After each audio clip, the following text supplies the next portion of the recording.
Hello, everyone. I'm Susan Solney, a contributor to Atlantic Live, and we are so glad all of you have joined us for the second day of our annual Atlantic Festival. Today's forum is going to cover an issue many of us have been thinking about and been concerned about during the pandemic, the plight of small businesses. The pandemic's economic devastation disproportionately impacted communities of color. But despite the crisis, we saw a record surge in minority-owned small business creation. So how can we make sure that as we build back, these businesses not only survive, but continue to grow? We want to thank our underwriter, PayPal, for their support of the Atlantic Festival and our journalism here at the Atlantic. And we want to remind all of you at home that you can participate in the conversation via the Q&A tab. Please tell us where you're from, and if you ask a question, we can add it to the conversation. Now, let's get started with our first session. For a conversation on the federal response, please welcome Isabella Casillas Guzman, the U.S. Small Business Administrator, and Derek Thompson, staff writer at The Atlantic. Hello, Administrator Guzman, welcome. I want to talk about the pandemic, entrepreneurship, small business, and I want to do this chronologically. So can we start at the beginning of the pandemic? Tell me what happened to small and medium businesses in early 2020 and how much the government response in March 2020, April 2020 helped to stanch the bleeding. Yes, thank you so much. It's a pleasure to be here.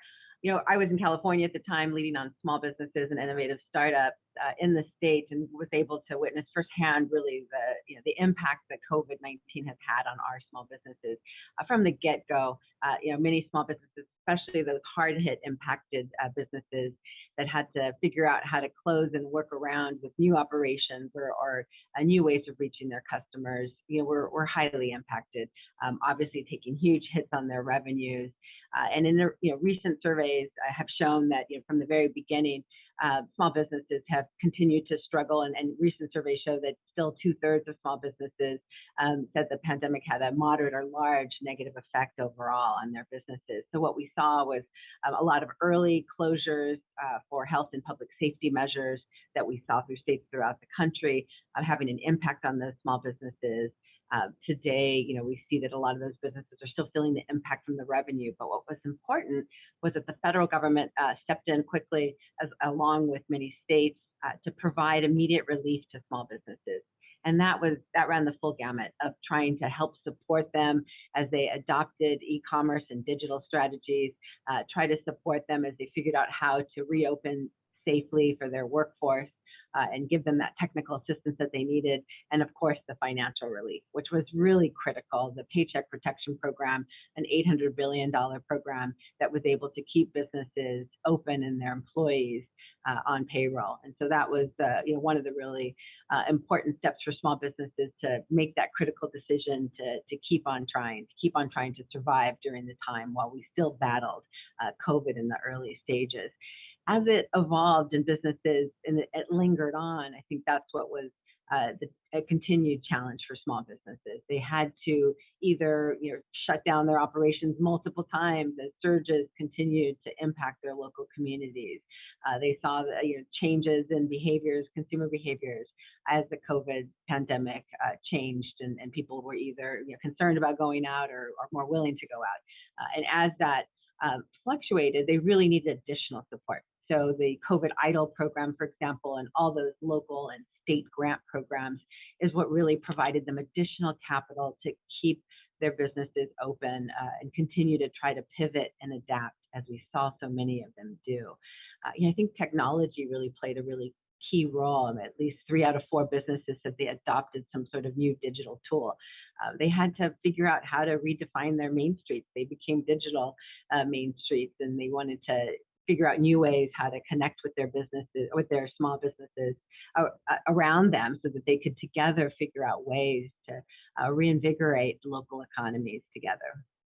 Yeah, can we talk a little bit about what kind of businesses struggled the most? I wrote a lot, I remember, in early and mid 2020 about food and the food services industry. And so I can imagine a couple very different sort of businesses that might have very different outcomes in the pandemic. So you take, say, a bar that doesn't have a lot of interior ventilation, which is clearly going to struggle given the lockdowns, given the intelligence that we have now about how this virus spreads.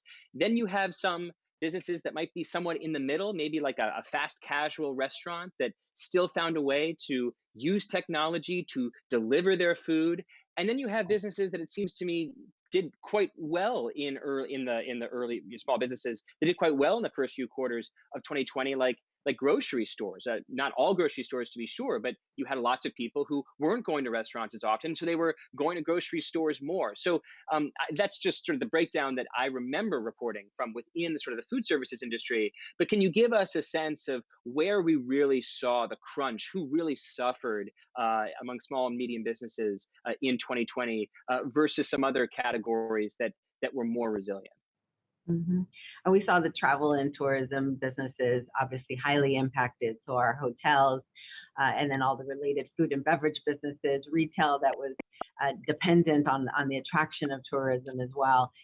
They were all impacted. Gyms and salons, from hair salons to nail salons, all of them had some incredible impacts as people were more cautious about going out into those environments, just the consumer behavior, or as local governments had to respond to public health crises and force some closures. And so those businesses obviously had the longest period of time where their revenues were impacted. And not only that, but a lot of the smallest of the small entities who could not navigate and get relief, the sole proprietors or the small employers who just didn't have those right connections. And I think that's what you started to see as we progress through is really a recognition, and the Biden-Harris administration in particular, of course, has been really focused on making sure that the smallest of the small entities across these hardest hit sectors and broadly were able to access relief to position themselves to survive the pandemic and move beyond into thriving. In addition, our underserved communities, people of color and women saw disparate impacts. Always our veterans in rural and low income communities have historic barriers that limited some of those connections needed to access relief. So in 2021, we really tried to focus our efforts in the Biden-Harris administration on ensuring that we could get relief to all of our businesses. And tailored the PPP programs to make sure 96% of the funds in PPP in 2021 went to those businesses that were smaller, 20 employees and under, with really high impact in rural and low income communities as well.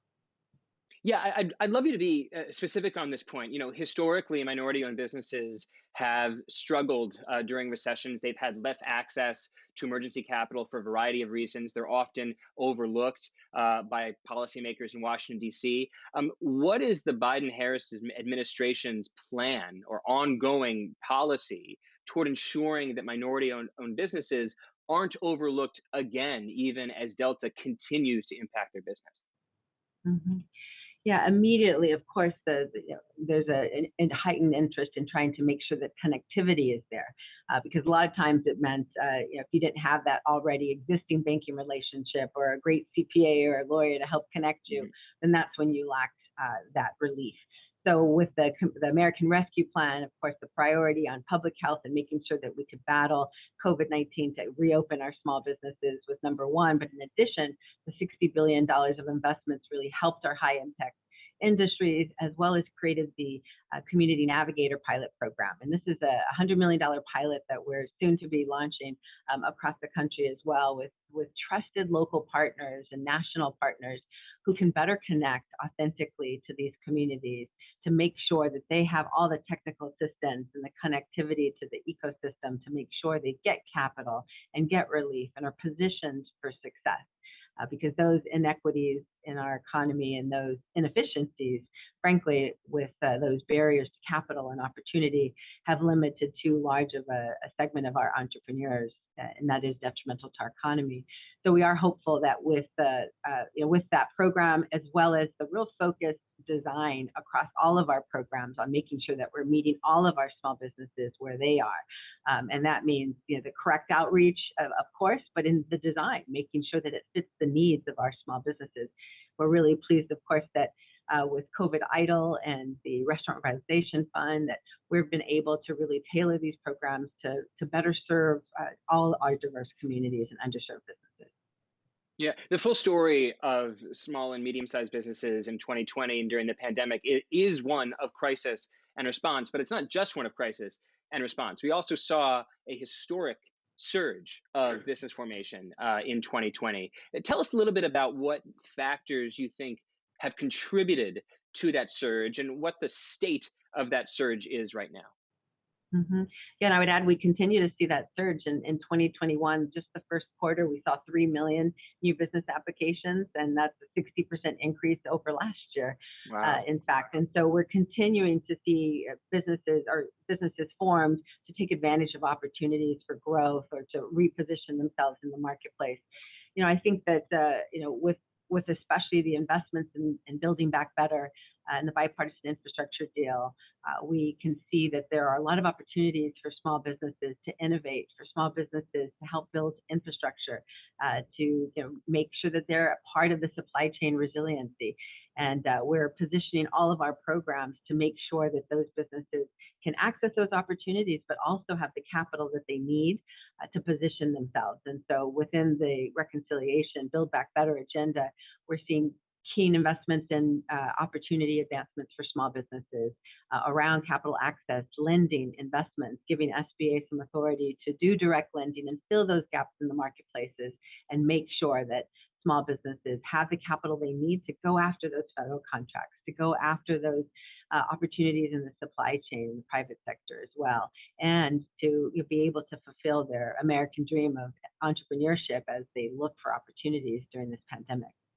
Yeah, it seems to me that a huge contributor to the rise of business formation, to this sort of new and surprising and wonderful in many ways surge of entrepreneurship, isn't just the fact that crises can be sort of liquid moments of history where people start new things. It's also the fact that I think the remote work revolution has encouraged a lot of people, frankly, probably a lot of knowledge workers, or at least people interested in starting companies that are adjacent to internet products, to say, well, I'm here, I'm sitting at home, I'm working alone, I might as well work for myself alone. Maybe I can start something. Sometimes those people had been laid off or furloughed, but sometimes they were still employed and they just had an idea that they went out and got.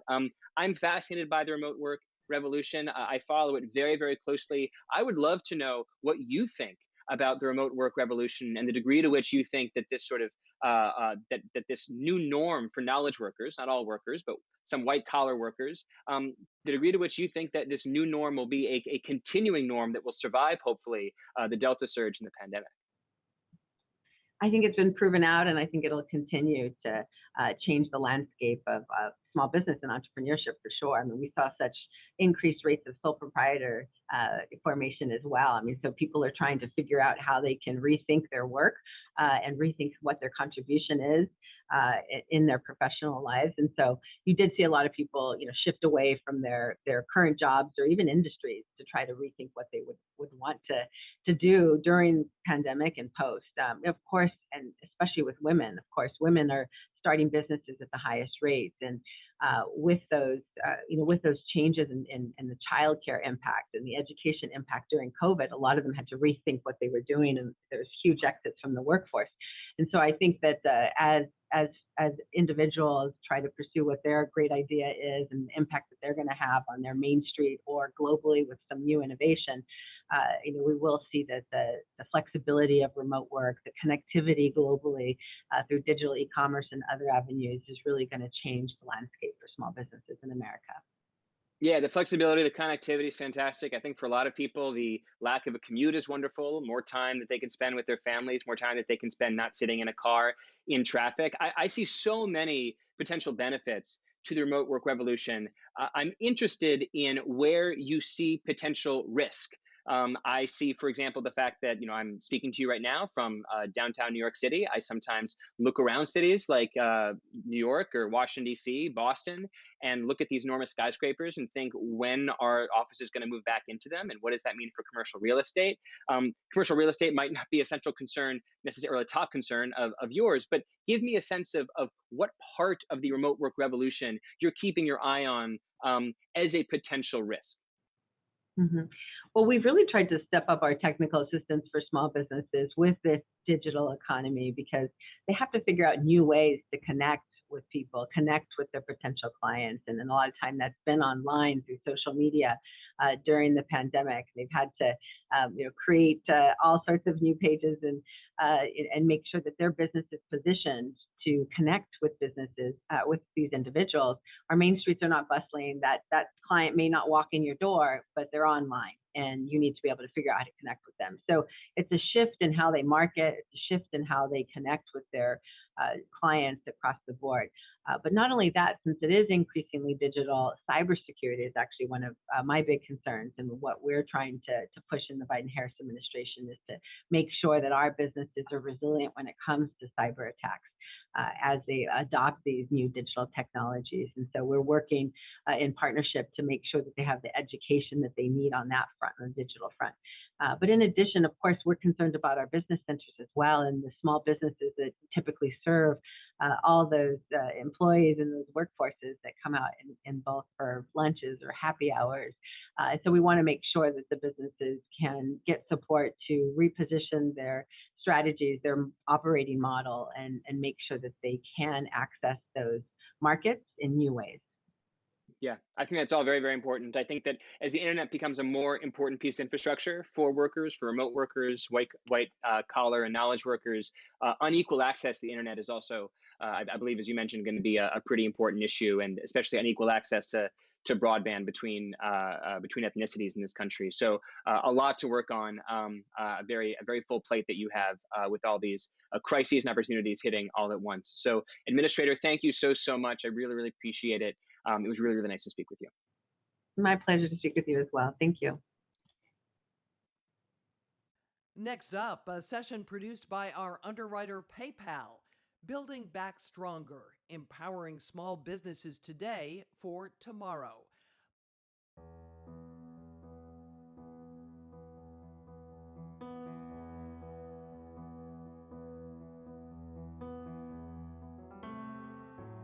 The racial wealth gap measures the difference between what one owns and what they owe. For Black and brown people in America, particularly Black Americans, the racial wealth gap is 10 to 1 relative to white Americans.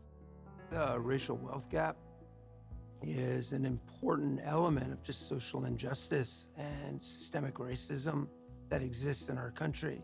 How can we expect this country to come together if anyone is being left out? How could we create generational wealth that could be passed on and on and on? And that's where we said, like, we've got to do way more than a couple of $1 million.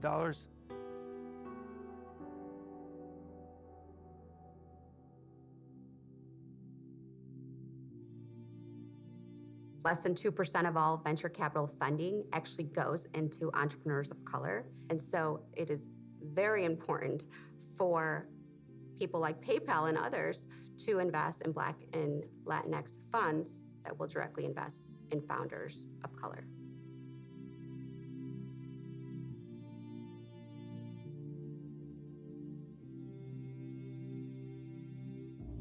We work in communities that are among the most economically distressed in the country, and the PayPal deposit imports capital into these well-starved communities and gives them an opportunity to support their needs.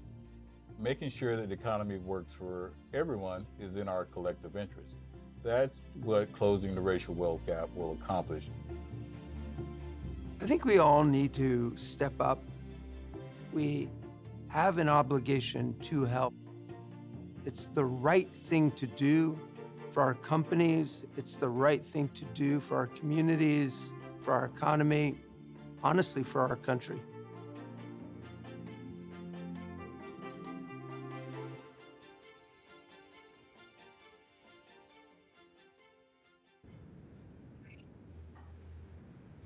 Hi, I'm Luz Urrutia, CEO of Acción Opportunity Fund, one of the nation's leading nonprofit CDFIs. We provide access to capital, coaching, and networks to businesses mostly owned by people of color, women, and immigrants. AOF received a grant from PayPal last year to help support Black and underrepresented small businesses as they navigate through the pandemic. It's been almost 2 years since COVID began, and we're still dealing with its impacts, especially in underserved communities. Today, we're talking to a small business owner whose business was devastated by the economic shutdown and subsequent challenges. Despite these nearly insurmountable challenges, this tenacious woman kept her business alive. She pivoted with a lot of hustle, determination, and ingenuity, and reinvented her business at a time when everything turned upside down. She found a way to support Black entrepreneurs in her Oakland community. We'll learn how she kept her business running, current challenges she and other small businesses are facing as COVID moves into its second year, and how private companies, policymakers, and NGOs can provide continued support. It is my absolute honor to introduce a great customer, Rain Free, the owner of Red Door Catering. Good morning, Rain. Good morning. Thank you so much. Tell us about your business. We're a full service catering and gifting company that has served the Bay Area community for the past 16 years. We pride ourselves on being environmentally friendly and also partnering with minority businesses and local producers. So, as a catering business, how did you navigate the pandemic and keep your doors open? What was the most critical factor that allowed you to remain operational? Well, when shelter in place went into effect, we basically lost all of our clients and had to lay off 80% of our team members. It was absolutely devastating. And I immediately reached out to mentors and other organizations that I've worked with in the past to ask for help and funding. We began preparing meals for families impacted by COVID, opened our kitchen for pop ups, and created a virtual catering division. Axion Opportunity Fund actually took a chance on us by allowing us to cater our first virtual gala, which was a huge success. We also received both first and second rounds of the PPP loan, which allowed us to rehire some of our staff, catch up on our rent, and also put upgrades needed for our new e-commerce division. It's with the support emotionally and financially, like organizations such as Axion Opportunity Fund, that has not only allowed us to keep our doors open, but really thrive. From your perspective, what are the current challenges that most small business owners of color are facing currently, especially since we're still in the midst of this pandemic? Black women owned businesses are still viewed as unbankable, lacking collateral, verifiable credit history, which creates a great struggle to access capital in our dreams. Let's face it, the information is out there. Black women are still not accessing the capital they need to fund their businesses, let alone what's best for growth while still building high growth businesses. There are a ton of money moving in tech, an industry that celebrates failure, big risks, and bold vision. We could tilt this same mindset to the food and other non tech businesses and change the notion of traditional risk. The pandemic has shed light on the struggles that we faced for years and also has created a momentum for a more equitable economy. We need to recognize that equity needs equity. And for those who want to move the needle, it requires investments beyond debt, but a blend of capital that includes grants and affordable, transparent financing. Organizations such as Axion Opportunity Fund and others are needed and are addressing these issues. So, how are you supporting other Black entrepreneurs? And overall, how can others help? What's needed the most? After sitting with the reality of what's happening and realizing that Black owned businesses, we often work in a bubble and we don't have thought partners or feel that our community is a place necessarily to make mistakes or ask for help. I decided to create a space for Black food makers to supercharge our talents and create our own ecosystem, which led to the birth of the Culinary Collective, an incubator with goals of familiarizing Black entrepreneurs with best practices in regards to running their businesses and ways to access capital. They have access to our commercial kitchen 24 hours at an affordable rate, and also mentorship and linking them with organizations that could support them. So, what we really need right now is continued support from our local government, mentorship, technology, and also affordable loans. COVID shone a light on some of the flaws that have long plagued our financial system. Small businesses are the fabric of our communities, and investing in them increases their financial health, creates jobs, and drives economic activity in communities across our country. It will require strong partnerships between the public, private, and government sectors to provide the resources small businesses need to rebuild and regenerate our main streets. If those listening have any needs for the best catering and gift boxes for your in person or virtual events, please give Grain Free a try. Thank you.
For a conversation on corporate America's role, please welcome Aurora James, founder of the 15% Pledge and founder and creative director, Brother Valise, and Susan Salney, contributor, Atlantic Live.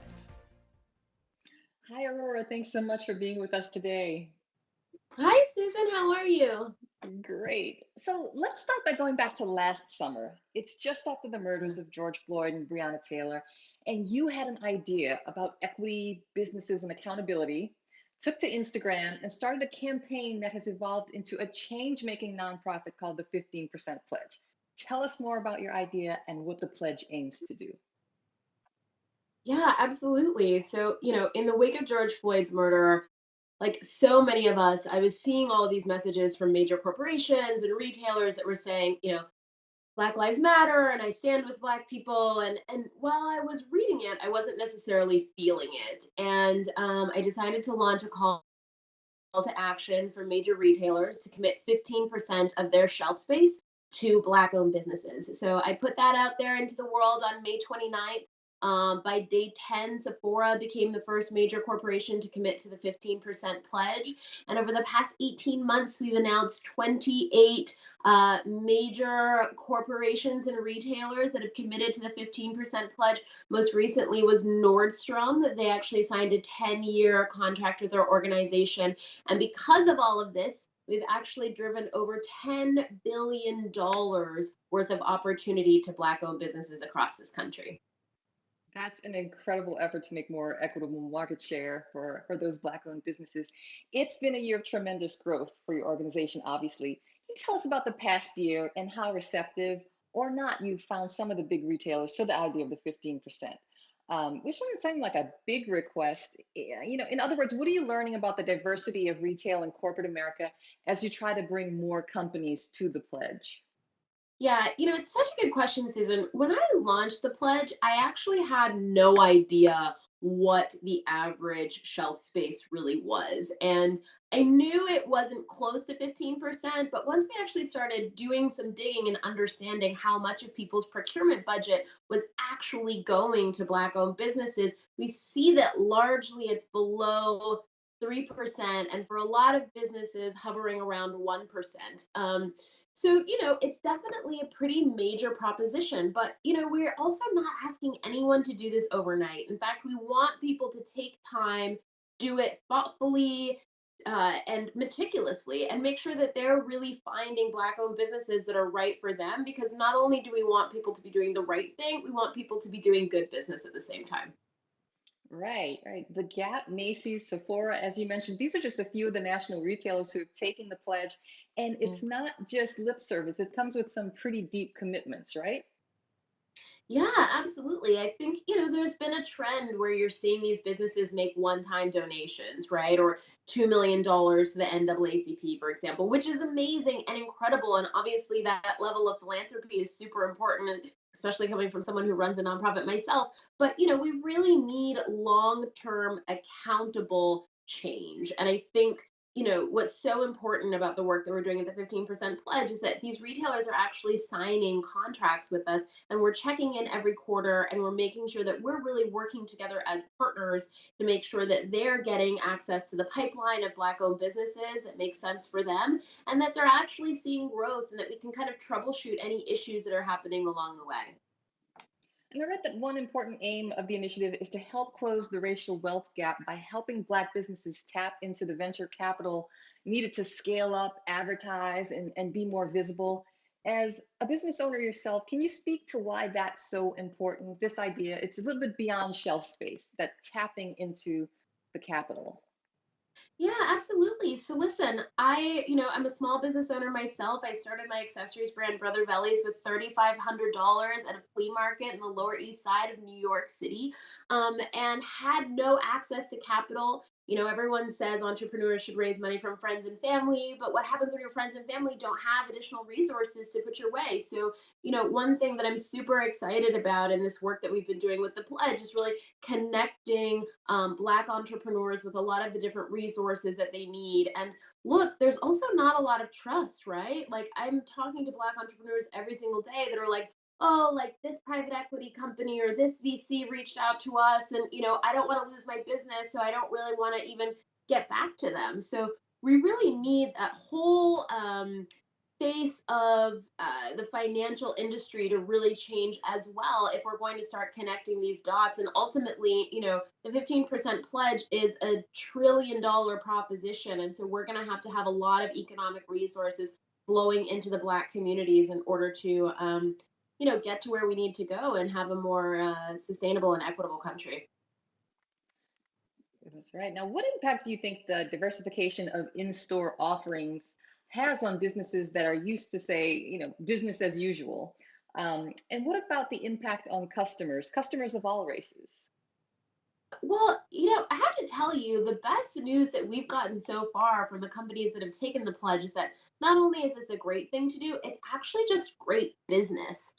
Sephora, Rent the Runway, they're two of our earliest pledge takers, and they're seeing already that it's having really great returns. And I think when we look at consumer spending, and also all of these retailers, actual consumers, there's a clear need and demand for this sort of diversity to happen on the shelves. And I think that it's giving us better access to a broader range of products. Everyone says the feedback sometimes we'll get about the pledges, well, shouldn't stores just be stocking the best product? And my response to that is yes, absolutely. And so we need these measures to make sure that they are looking and finding some of the best product that has been historically overlooked. Right, 'cause variation of products is a good thing in itself, right? It pays Absolutely. off, as you just said. But let's go back to about 2 weeks ago. You took fashion's biggest night, the Met Gala, to design a white gown for Representative Ocasio-Cortez with a message blazed across the back that said, "Tax the rich." Now, you're an acclaimed designer using your platform to raise awareness this way. What fuels your passion for doing that? Listen, the Congresswoman has always had messages of her own that she's put at the forefront of her campaigns. And I think for me, as a fashion designer, I'm someone who really wants to support women tell their story, tell their message, and feel confident and feel really proud. And I think that's something that we did that night and getting her message out there to a wide audience. And, it was definitely received on quite a quite a wide scale.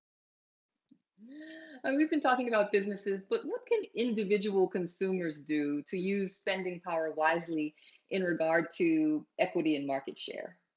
Oh my gosh, that's such a great question. I think so often we'll kind of be sitting at home, especially during the pandemic, and say, like, how can I help? What can I do? And, at the 15% pledge, we also urge consumers to take a look at their own spending, right? And say, like, okay, can I make sure that I'm spending 15% of my own budget in Black owned businesses? And even for me, it's been about like looking in my closet, looking in my refrigerator, looking at all of my spending. Um, even the restaurants that I'm getting takeout from or visiting, and making sure that I'm supporting Black owned businesses that are close to me as well. And one of our pledge takers, Yelp, did something super amazing last year by actually adding the Black owned business filter so that everyone across America can actually search for the Black owned businesses in their own communities to support, which has been so awesome. Your website includes a database of businesses for gift ideas and things like that. Is that right? Yeah, so we actually have been building a super robust database of Black owned businesses over the past 18 months. And we haven't rolled out the full thing publicly yet. Right now, it's only available to our pledge takers. But leading up to the holiday season, we're going to be publishing a lot of gift guides and just making sure to introduce people to Black owned businesses. And we spend a ton of time doing that on social media as well. So for anyone that's listening that wants to, learn about new Black owned businesses, make sure that you follow the 15% pledge on Instagram and our newsletter as well. Great. Is your ultimate goal to influence enough companies to be intentional about creating space for Black business owners and owners of color that there won't be a need for something like the 15% pledge in the future? Absolutely. My goal basically is to, get the organization to a place where people are like, wait, why did we ever even need that? And I think that it seems like such a no-brainer for people, but in reality, I told you the numbers earlier, a lot of these businesses have a long way to go. And of course, I'm incredibly proud of the 30 or so pledge takers that we've announced publicly to date, but there are still so many more that I think could do such a great job taking the pledge and really cultivating their own group of Black owned businesses. And, I'm excited to see who's going to come to the table next to make this commitment. Are there other areas of the private sector you'd hope to influence? Yeah, of course, Silicon Valley. We talked about Mhm. that a little bit earlier, right? It's like we definitely need capital to start going to these businesses. We also haven't seen anyone take the pledge in the grocery space yet. Would love for an Instacart or a Kroger to really step up in that way because obviously, that industry could use the support so much. There's been, such a history of crop sharing and, Black farmers being really exploited across this country and really, regaining some of that momentum in that space for Black entrepreneurs, I think would be absolutely wonderful. So you think all of that's next for the pledge? I guess you envision another year of tremendous growth, just like the past year. Yes, another year of tremendous growth for sure. Just since this year started, we've already onboarded over 385 Black owned businesses onto our pledge takers shelves, which is pretty incredible. But, to be honest with you, Susan, in order to get all of our retailers to 15%, we're going to need to quadruple that number of Black owned businesses. We're going to need to be able to get them all of the resources they need to scale and be successful. So, there is a lot of work ahead of us, not just for me, for everyone at the 15% Pledges nonprofit organization, and honestly, also for everyone that's listening as well. Well, thank you so much for sharing these ideas, Aurora. We'll end on that note. Thank you so much for being with us today. Of course. Thank you so much for having me, Susan. Pleasure. For our final session about access to capital, please welcome Robert F. Smith, founder, chairman, and CEO of Vista Equity Partners. Derek Thompson is back to lead the conversation. Thank you so much for joining us, Robert. Let's jump right in. So the pandemic was obviously awful for so many small business owners, especially minority business owners.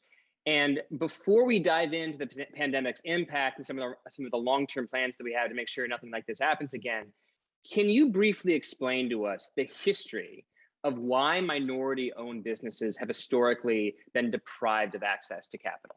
Yeah, there's again, in the U.S., really hundreds of years of policy and action that has deprived the specifically African American community of capital and wherewithal to develop infrastructure for economic improvement. It started with from the Homestead Act to the Southern Homestead Act to the way that redlining worked to the way that the GI Bill was disproportionately distributed in terms of opportunity when our soldiers returned from war. And as a result of that systemic underdevelopment and undercapitalization of the community has always plagued our communities. Even today, 70% of African American communities don't have a branch bank. And if you think about development of a business or community, you need capital. And if you don't have access to capital, i.e. access to a bank or banking services or the solutions that capital brings, then it's going to be hard for you to really regenerate any economic activity in that community, including job regeneration, et cetera. Right. So after the pandemic or during the first months of the pandemic, you approached the Trump administration and Congress and asked them to earmark an additional $10 billion for community development in financial institutions to sustain minority-owned small businesses. Tell me a little bit about your conversation with sort of key stakeholders in Washington, what you were really trying to do there and what you accomplished. Sure. I'll tell you what came out of the analysis that my companies were doing on how this pandemic was affecting small to medium businesses. We have 1.4 million small businesses as customers across our platform of 70 plus companies. And one of our businesses actually is a company called Finastra. It provides banking solutions to large, medium, and small banks globally, one of the fourth largest enterprise software companies or fintech companies in the world.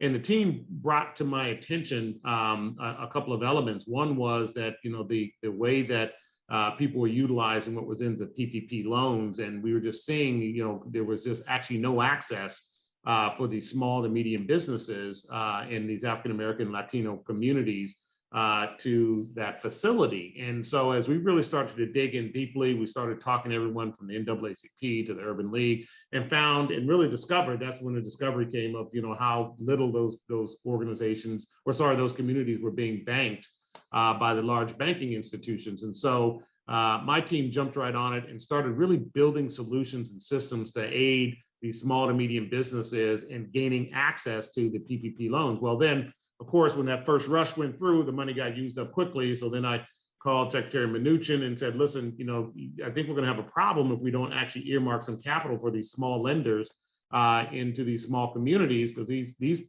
companies typically don't have but days of working capital, not months of working capital. And when they shut down and they can no longer receive customers, that was a problem.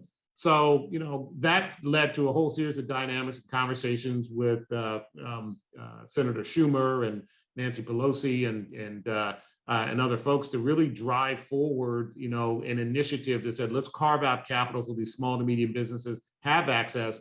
Point one. Point two, my companies then jumped on it and said, let's make sure that these small banks have the capacity to actually process these loans. And, prior to doing these loans, these companies, would do, 30, 40, 50 loans in a year, these banks. And, once we implemented these software and technology solutions, they were able to do hundreds and process hundreds and thousands of loans in weeks. That's the power of technology, obviously. So combining those forces of technology, connectivity, and then of course, capital and earmarked capital really helped give these small to medium businesses some boost during this horrific time of the pandemic, the early stages of it. Right. So did it work? Did these policies work in terms of extending funds to minority-owned companies that were otherwise not going to receive anything from PPP after the money ran out? Yeah, it absolutely did. And, I always point to this one's a great example. Hope Credit Union, which is really in the Delta, parts of Mississippi, Alabama, Georgia. prior to modernization and the capital, call it, the capital sequestering for this community. I mean, they did 60 business loans the prior year. They then did 7,500 business loans over 3 months, utilizing technology platforms and capital. And you have to remember, the average loan for them was $11,000. So these aren't huge loans, but they make a huge difference to these small businesses that typically employ 1, 2, 3, 5 people in those communities. So if you think about it, it's saving 30, 40, 50,000 jobs and enabling that bank and that credit union to now process more effectively loans going forward once they became modernized. And so we've been able to actually continue to push that through. I'm trying to get now the administration to really carve out some capital to ensure all the CDFIs and MDIs, which are community finance development institutions and minority depository institutions, modernize. Only going to take $500 million out of a $3 trillion plan. And if we're able to do that, that's going to create a massive economic uplift for all of these communities that rely on these CDFIs and MDIs for capital sources. Yeah, it's so interesting to me how crises can kickstart innovation and invention that wouldn't necessarily otherwise exist without the impetus of the crisis. I wrote a feature for The Atlantic last year about how the skyscraper was invented in Chicago just years after the Great Fire of Chicago, in large part because after Chicago was flattened, you had all of these architects who came in to rebuild it, and they came up with steel skeletons construction in New York. After the Great Blizzard of the 1880s, New York built its first subway because they wanted to bring the elevated trains underground so they couldn't be shut down by another blizzard. It seems like in lots of cases, this pandemic has had some similar examples that we have learned things or been sort of motivated to innovate in ways we might otherwise not have, in the sort of way that makes us want to carry this forward. Okay, if that worked, maybe we should keep doing it with or without a pandemic. So tell me a little bit about how what you learned might point us toward a viable plan going forward for extending funds to minority-owned businesses. I think one of the most important things we can do is really, focus and emphasize on the importance of the corporate, and I'll call it private and public partnership that we were able to forge during that time, and say, okay, now how do we extend it?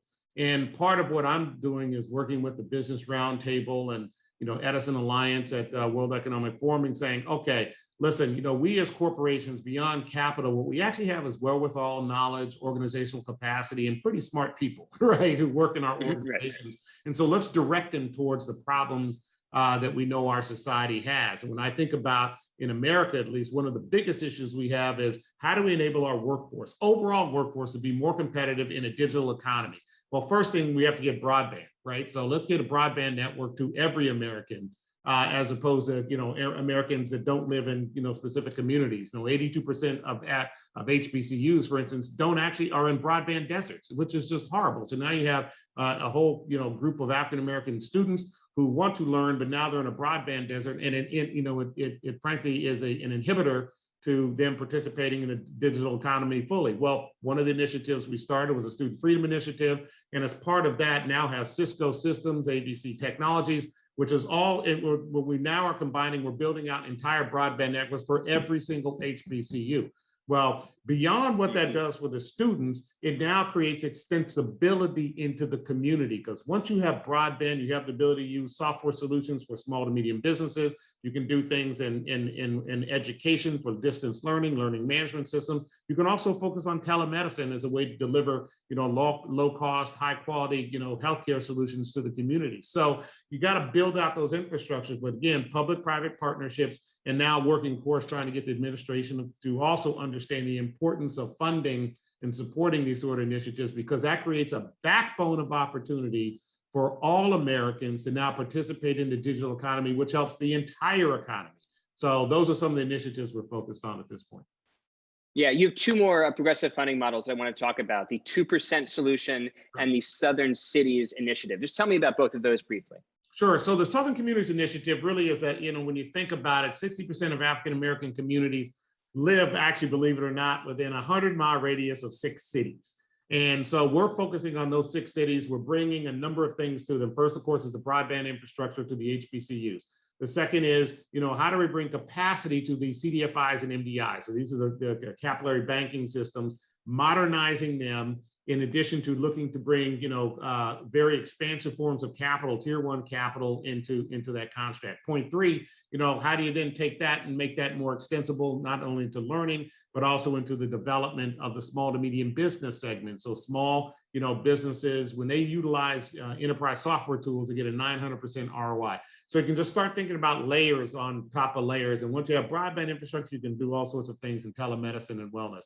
This is an initiative that came out of some work that we did at the Business Roundtable. And then I've had, two people, Rich Lesser, CEO of BCG, and Dan Schulman, who's the CEO of PayPal, say, hey, let's do this together. And now we're bringing resources into these 6 communities, which include local partners. For instance, Walton Foundation's involved. We've got the King Center in Atlanta involved. And these are the sort of local partners that we're now leveraging with the Grameen America, for instance, to now create 500 and 1,000 small businesses, startups by African Americans in these communities that are getting funded and have the ability to now grow.